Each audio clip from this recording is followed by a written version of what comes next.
অনেকেরই ধারণা মেকআপ করলেই বুঝি ওকে সুন্দর লাগে, মেকআপ ছাড়া তো দেখিস নি কীরকম যেন অদ্ভুত একটা দেখতে লাগে। অ্যাকচুয়ালি ব্যাপারটা হচ্ছে যে মেকআপ করলেই যদি সবাই সুন্দর হয়ে যেত তাহলে পরে পৃথিবীতে হয়তো কোনো অসুন্দর মানুষ থাকতোই না, সবাই একদম ঘুটে কুড়ুনি থেকে শুরু করে পরমা সুন্দরী হয়ে যেত।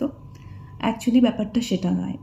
মেকআপটা তখনই ফুটে ওঠে যখন ফেসের ফিচার্সটা ঠিকঠাক থাকে বা প্রপোর্শন হয়তো ঠিক আছে, চোখটা ঠিক জায়গায় রয়েছে, নাকটা ঠিক জায়গায় রয়েছে, মোটামুটি একটা মানানসই ফেস, তাহলে পরে মেকআপ ভালো লাগে। আরেকটা জিনিস সেটা হচ্ছে যে ভালো স্কিন হেলথ হতে হবে। শুধুমাত্র মেকআপ করে আমি সব কিছু ফ্লসগুলো কিন্তু কভার করতে পারবো না।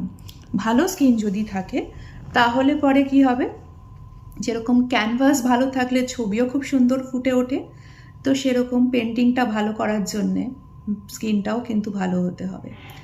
আর আরেকটা জিনিস যেটা খুব ইম্পর্ট্যান্ট সেটা হচ্ছে সবাই যদি আমরা একে অপরকে সাপোর্ট করি, স্পেশালি মেয়েরাই কিন্তু মেয়েদের শত্রু, এই কথাটা কিন্তু খুবই সত্যি।